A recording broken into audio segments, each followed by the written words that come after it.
नमस्कार बच्चों। आज हम हमारी पाठ्य पुस्तक का पहला जो पाठ है सुभाषितानी, उसका हम अध्ययन करेंगे। सुभाषितानी, सु और भाषित इन दोनों शब्दों से मिलकर सुभाषितानी बना है, जो नपुंसकलिंग और प्रथम विभक्ति बहुवचन का रूप है। सुभाषितम, सुभाषिते, सुभाषितानी। सुभाषित शब्द सु और भाषित इन दोनों शब्दों के मेल से संपन्न होता है। सु का अर्थ सुंदर, मधुर तथा भाषित का अर्थ वचन है। इस तरह सुभाषित का अर्थ सुंदर, मधुर वचन है। प्रस्तुत पाठ में सूक्त मंजरी, नीति शतकम, मनुस्मृति, शिशुपाल वध, पंचतंत्र से रोचक और विचार परक श्लोकों को संग्रहित किया गया है। आइए हम पहला श्लोक हमारा आज हम पढ़ते हैं। क्लियर? जो पहला श्लोक है वह है गुणा गुणज्ञेषु गुणा भवन्ति तेनिर्गुणं प्राप्य भवन्ति दोषा सुस्वादु तोयः प्रभवन्ति नद्यः समुद्रमासाद्य भवन्त्यपेयः। इस को हम एक एक करके देखते हैं। गुणाः गुणज्ञेषु गुणाः भवन्ति ते निर्गुणं प्राप्य भवन्ति दोषः सुस्वादु तोयः प्रभवन्ति नद्यः समुद्रम आसाद्य। यहाँ समुद्रम अलग और आसाद्य अलग, ओके, दोनों को अलग अलग करके हमें करना है। भवन्ति अपेयः, इस प्रकार से हमारा यह जो श्लोक है वह है। आगे चलते हैं, इसी श्लोक को अर्थ देखते हैं। गुणा गुणज्ञेषु गुणा भवन्ति। गुणः अर्थात जो अच्छाई, ये कहते हैं सद्गुण। गुणज्ञ, गुणज्ञ इत्युक्ते गुणों को जानने वाला कोई व्यक्ति, श्रेष्ठ, सज्जन पुरुष, अच्छा, विद्वज्जन। गुणज्ञेषु सप्तमी विभक्ति और बहुवचन है, तो गुणी लोगों में। गुणः भवन्ति, तब तक वे क्या होते हैं? गुण अर्थात सद्गुण रहते हैं। भवन्ति अर्थात होते हैं। तो गुणा गुणज्ञेषु गुणा भवन्ति, इस पूरी लाइन का हम अर्थ समझने की कोशिश करते हैं। गुणा गुणज्ञेषु गुणा भवन्ति अर्थात जब तक गुण जो अच्छाई होती है या सद्गुण होते हैं वे गुणज्ञेषु मतलब गुणी लोगों के पास या गुणी लोगों में होते हैं, तावत पर्यंतम गुणः भवन्ति, तब तक वे सद्गुण रहते हैं। ते निर्गुणम प्राप्य भवन्ति दोषा, वही गुण निर्गुणम प्राप्य, निर्गुणम इत्युक्ते गुणहीनम, जिसके पास किसी प्रकार का कोई गुण ही नहीं है, जिसके पास कोई सद्गुण नहीं है, तो वे उस गुणहीन व्यक्ति के पास प्राप्य मतलब प्राप्त करके, उसके पास पहुंच करके भवन्ति अर्थात हो जाते हैं, दोषा अर्थात जो बुराई या दोष में बदल जाते हैं। गुण जब तक गुणी लोगों के पास होते हैं, तावत पर्यंतम ते गुणा भवन्ति, तब तक वे गुण होते हैं। वे ही गुण यदि निर्गुणम प्राप्य, किसी ऐसे व्यक्ति के पास चले जाएं जो निर्गुणी हो अर्थात गुणों को नहीं जानने वाला, गुणों के महत्व को नहीं जानने वाला, या जिसके पास किसी प्रकार का कोई गुण ही नहीं है, अच्छा ही नहीं है, जिसमें सद्गुण नहीं है, उस व्यक्ति को प्राप्त हो जाने के बाद वे गुण भी दोषा भवन्ति अर्थात जो सद्गुण है वे भी दोषों में बदल जाते हैं। किस प्रकार से, जरा हम इसको देखेंगे। सुस्वादु तोयः प्रभवन्ति नद्यः। सुस्वादु तोयः, सुस्वादु मतलब होता है एकदम स्वादिष्ट, मधुर, तोय अर्थात पानी से युक्त। प्रभवन्ति इत्युक्ते वहन्ति, नद्या अर्थात नदियां, नदियां स्वादिष्ट पानी से युक्त होकर बहती है, अर्थात जब तक नदियां बहती है तब तक उसका पानी कैसा होता है? स्वादिष्ट होता है, सुपेय होता है, मधुर होता है, पीने योग्य होता है। सुस्वादु एकदम पीने योग्य मधुर पानी, ओके। तोय अर्थात पानी, तो सुस्वादु तोयः, जब तक पानी नदियों के अंदर बहता है तब तक वो कैसा होता है? सुस्वादु होता है, मधुर होता है। समुद्रम आसाद्य भवन्ति अपेय, और वही मधुर पानी समुद्रम आसाद्य, समुद्र के में जाकर के आसाद्य हो जाने पर, मिल जाने पर भवन्ति अर्थात हो जाता है, अपेय अर्थात पीने योग्य नहीं रह जाता है। तात्पर्य यह है कि वो समुद्र में मिलने के बाद वो पानी कैसा बन जाता है, खारा बन जाता है। तो इस प्रकार से हम इसको समझ सकते हैं कि गुण जब तक गुणी लोगों के पास रहते हैं तब तक ही वे गुण गुण होते हैं। वे ही गुण यदि किसी निर्गुण व्यक्ति के पास या गुणहीन व्यक्ति को प्राप्त हो जाते हैं तो वो सद्गुण दोषों में बदल जाते हैं। किस प्रकार से? जिस प्रकार से नदियां स्वादिष्ट पानी से युक्त होकर बहती है, अर्थात पानी जब तक नदियों में बहता रहता है तब तक एकदम स्वादिष्ट होता है, मधुर होता है, पीने योग्य होता है। परंतु वही पानी जब समुद्र में आसाध्य हो जाता है, समुद्र में जाकर के मिल जाता है, तो अपेया भवन्ति, अर्थात पीने योग्य नहीं रह जाता। इस पूरे श्लोक का अर्थ आपको समझ में आया होगा कि गुण जब तक गुणी लोगों के पास होते हैं तब तक ही वे गुण गुण रहते हैं। वे ही गुण यदि किसी निर्गुण व्यक्ति के पास पहुंच जाते हैं तो दोषों में बदल जाते हैं। जिस प्रकार से एकदम स्वादिष्ट मधुर जल से युक्त नदियां बहती है और वही नदियां जब समुद्र में जाके मिल जाता है तो उन नदियों का मधुर पानी, मीठा पानी खारा हो जाता है। ठीक उसी प्रकार से जिस प्रकार से गुण दोषों में बदलते हैं। आपको अच्छा लगा होगा, पहला श्लोक है, समझ में आ गया होगा। फिर भी कोई दिक्कत हो तो आप बात कर सकते हैं।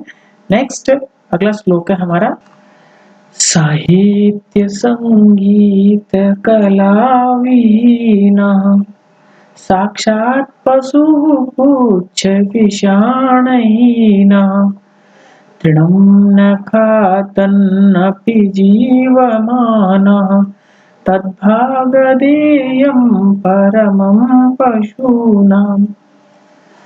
साहित्य संगीत कला विहीन साक्षात् पशु पुच्छ विषाणहीनः तृणं न खादन् अपि जीवमानः तद्भागधेयं परमं पशूनाम्।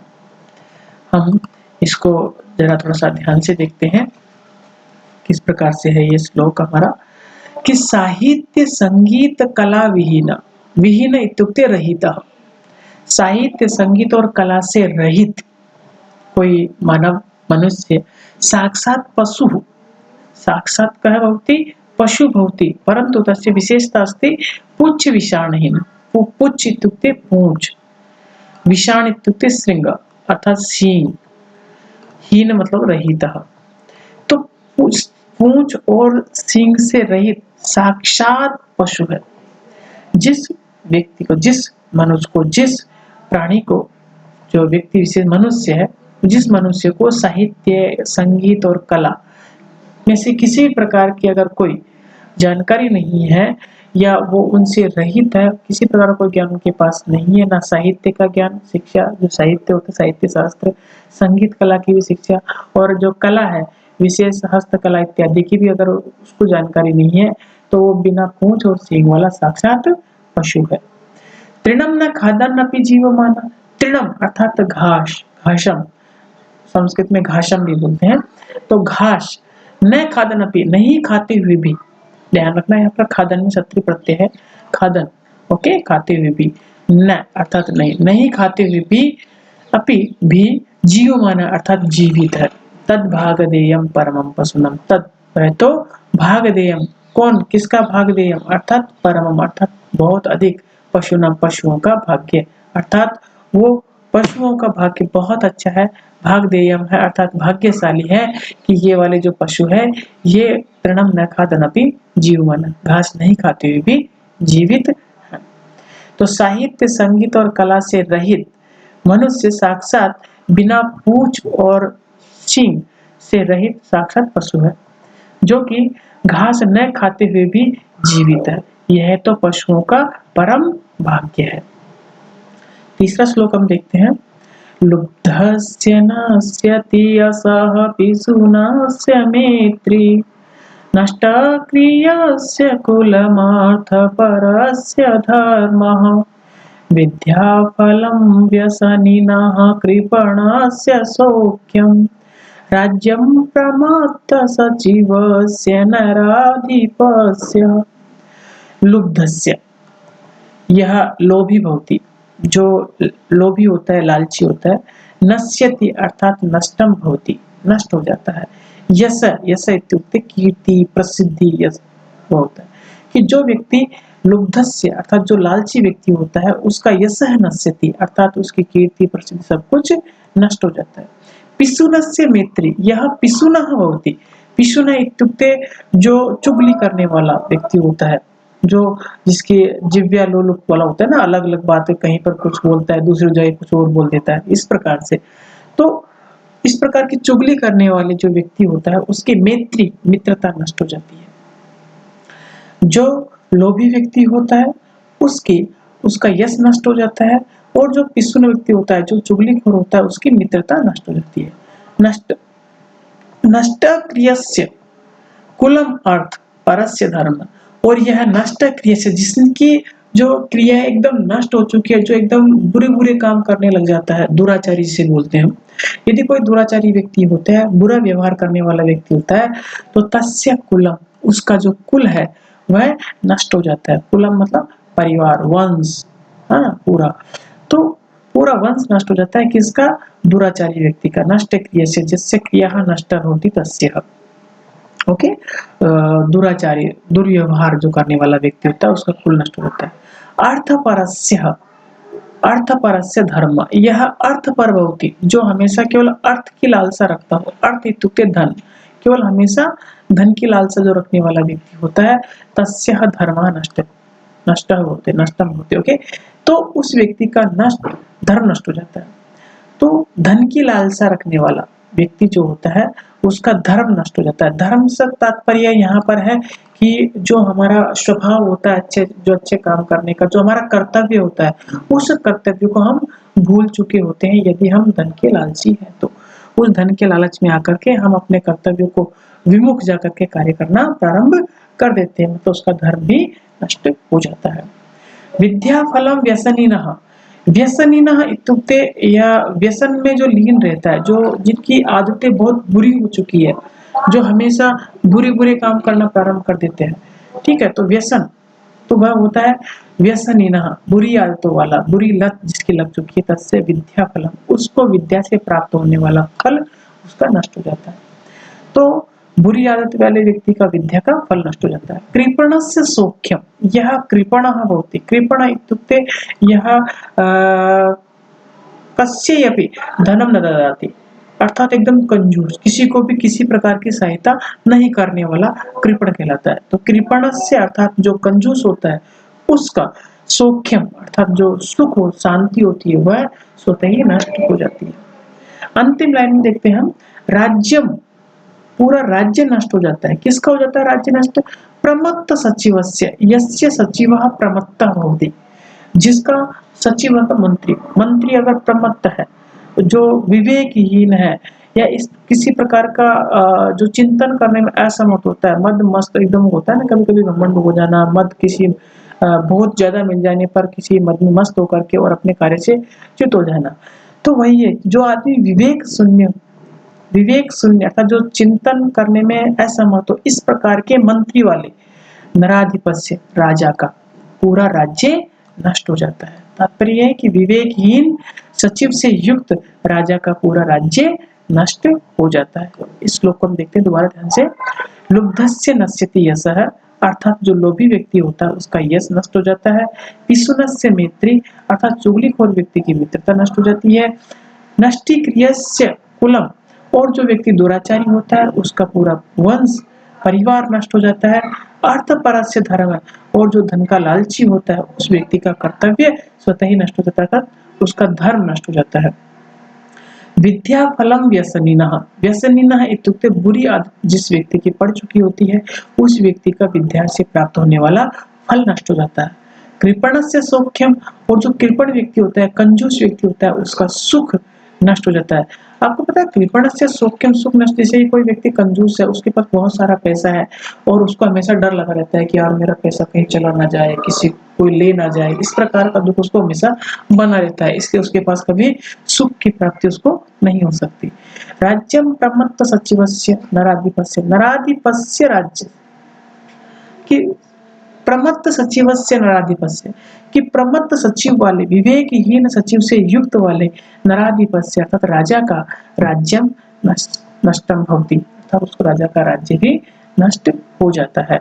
हम जरा इससे अब अगला श्लोक देखते हैं। अगला श्लोक है, हाँ सॉरी, यस, पित्वा पित्वा रसं तु कटुकं मधुरं समानं माधुर्यमेव जनयेन् मधुमक्षिकाशौ सन्तस्तथैव समसज्जन दुर्जनानां श्रुत्वा वचः मधुरसूक्तरसं सृजन्ति। यहाँ पर हम तो देखेंगे, पित्वा रसं तु कटुकं मधुरं समानं माधुर्यम एव जनयेत् मधुमक्षिका अशौ। तो असौ मधुमक्षिका, यह मधुमक्खी, तु अर्थात तो, पित्वा अर्थात पी करके, रसम अर्थात रस को, कटुकम मधुरम समानम कड़वे और मीठे को, समानम अर्थात समान रूप से, माधुर्यम एव केवल माधुर्य ही, मीठा ही, जनयेत अर्थात उत्पन्न करती है, बनाती है, असौ मधुमक्षिका, यह मधुमक्खी। तात्पर्य है कि यह मधुमक्खी तो कटुकम मधुरम समानम रसम पित्वा, कि कड़वे और मीठे रस को, रसम तु समानम पित्वा समान रूप से पी करके, केवल माधुर्यम एव जनयेत केवल मीठा ही रस बनाती है। किसकी बात कर रहे हैं? मधुमक्खी। आपने देखा होगा मधुमक्खी हर तरह के फूल पे जाकर के बैठती है, तो हर फूल का, किसी फूल का रस मीठा होता है, किसी का कड़वा होता है, सभी रसों से वो क्या करती है, जो वहां से पराग को लेती है और लेकर के जब वो अपने छत्ते में जाके रखती है तो वहां से सिर्फ और सिर्फ मीठा ही रस बनाती है। आपने देखा है कभी मधुमक्खी का जो शहद होता है वह कभी कड़वा हो? ऐसा तो बिल्कुल नहीं है, जबकि वह मधुमक्खी हर तरह के फूल से अपना जो पराग वहां से स्वीकार करके लेती है और चुनती है। तो आगे कहते हैं सेकंड लाइन में, तो पहले फर्स्ट लाइन ले, यह मधुमक्खी कड़वे और मीठे रस को समान रूप से पी करके केवल मीठा रस ही उत्पन्न करती है, अर्थात माधुर्य अर्थात मधु ही बनाती है। आगे कहते हैं संतस तथैव, तथा एव उसी प्रकार से, संतः सज्जन लोग, जिस प्रकार से मधुमक्खी कड़वा मीठा रस को लेकर के केवल मीठा रस बनाती है, उसी प्रकार से सज्जन लोग भी क्या करते हैं, जरा देखो तो, सम सज्जनानाम दुर्जनानाम, सम अर्थात समान रूप से, सज्जन दुर्जनानाम सज्जन लोगों की और दुष्ट लोग दुर्जन लोगों की, सज्जन अच्छे लोगों की और बुरे लोगों की को समान रूप से, एक समान रूप से श्रुत्वा सुन करके, वचः अर्थात उनके वचनों को, उसी प्रकार से सज्जन लोग, जो संत लोग होते हैं, श्रेष्ठ लोग होते हैं, वे अच्छे लोगों की और बुरे लोगों की बातों को समान रूप से श्रुत्वा सुन करके मधुर सुक्त रसम सृजन्ति, केवल मधुर मीठे सुक्त रसम अच्छी अच्छी बातों, सुक्त से कहते हैं अच्छी बातों का, जो अच्छी अच्छी बातें उन्हें बोलते हैं सुक्त। ओके, तो मधुर सुक्त रसम सृजन्ति, मीठे मीठे सुक्त अच्छी अच्छी उक्तियों का, उक्तियों रूपी रस का वो करते हैं, सृजन करते हैं, उनका निर्माण करते हैं, अर्थात वे हमेशा मीठे ही बोलते हैं, कड़वे कभी नहीं बोलते हैं। तो आपको श्लोक का समझ में आया होगा कि यह जो मधुमक्खी होती है वह कड़वे और मीठे रस को समान रूप से पी करके केवल मीठा ही उत्पन्न करती है, अर्थात मीठा रस ही बनाती है।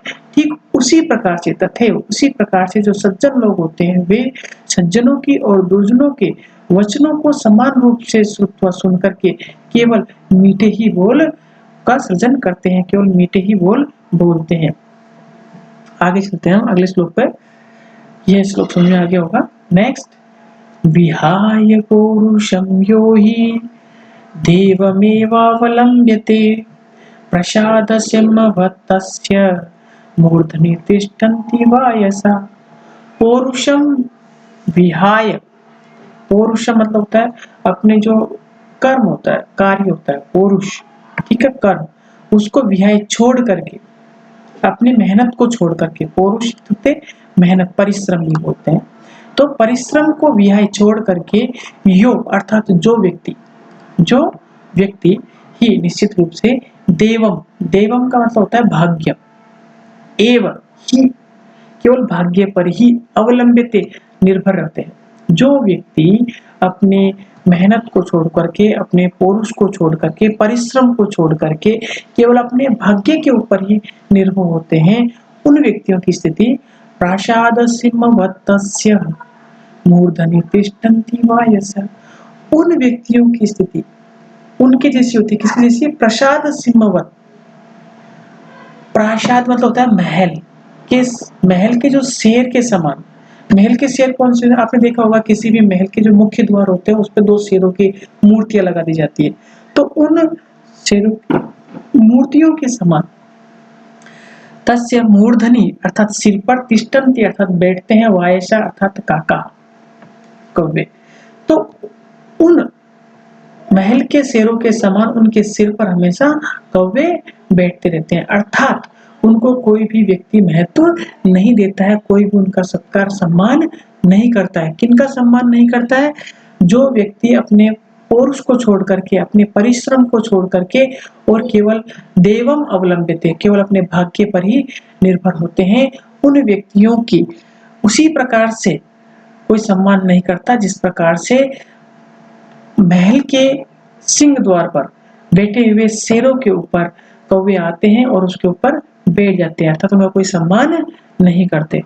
ठीक उसी प्रकार से उन व्यक्तियों का कोई सम्मान नहीं करते जो व्यक्ति अपनी मेहनत को छोड़ करके केवल भाग्य पर निर्भर होते हैं।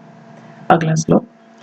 पुष्प पत्र फल छाया मूलवल्कल दारुभिः धन्या महीरुहा एषा विमुखम यान्ति नार्थिनः। पुष्प पत्र फल और छाया।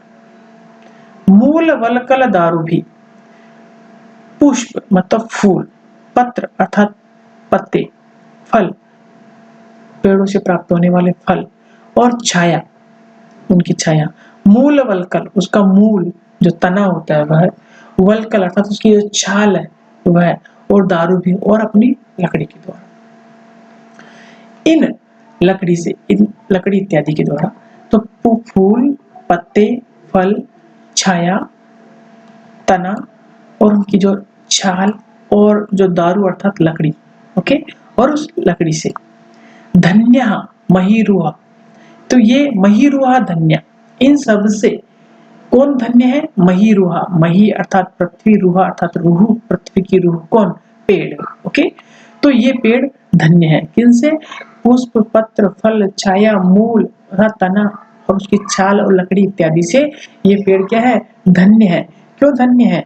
येषां विमुखम यान्ति नार्थिनः, जिनसे कि विमुख अर्थात वापस, यान्ति अर्थात गच्छन्ति, न अर्थिनः अर्थात जो अर्थिन व्यक्ति होते हैं, मांगने वाले याचक जो व्यक्ति होते हैं वे कभी भी खाली हाथ वापस नहीं जाते। विमुखम न यान्ति अर्थात यान्ति मतलब गच्छन्ति, न अर्थात नहीं, अर्थिनः अर्थात जो याचक होते हैं वे कभी भी खाली हाथ नहीं लौटते। कि पुष्प, पत्र, फल और छाया तथा तना, लकड़ी और वल्कल अर्थात छाल और दारू अर्थात लकड़ी इत्यादि से ये महीरुहा धन्य, ये महीरो क्या है? धन्य है, क्योंकि येषां अर्थिनः न विमुखम यान्ति, इनसे, इनके यहाँ से कोई भी मांगू याचक खाली हाथ वापस नहीं जाता है। चिंतनीया ही विपदाम आदावेव प्रतिक्रिया न कूपखननम युक्तम प्रदीप्ते भिन्नाग्रह। कि चिंतनीय अर्थात विचारणीय ही निश्चित रूप से, विपदाम यह कोपी आपदाम जो विपत्ति आने वाली उसको, आदाव एव, आदव मतलब होता है प्रारंभ में ही, प्रतिक्रिया अर्थात उसके बारे में जो प्रतिक्रिया कर लेनी चाहिए उसका उपाय सोच लेना चाहिए। ठीक है। न कूप खन्नम युक्तम अर्थात न अर्थात नहीं, कूप खन्नम कुएं को खोदना, युक्तम अर्थात ठीक, प्रदीप्ते अर्थात जलने पर, भिन्न आग से, गृह अर्थात घर को आग से जलने के बाद कुआं खोदना किसी प्रकार से ठीक नहीं होता है। इसलिए हमें क्या करना चाहिए?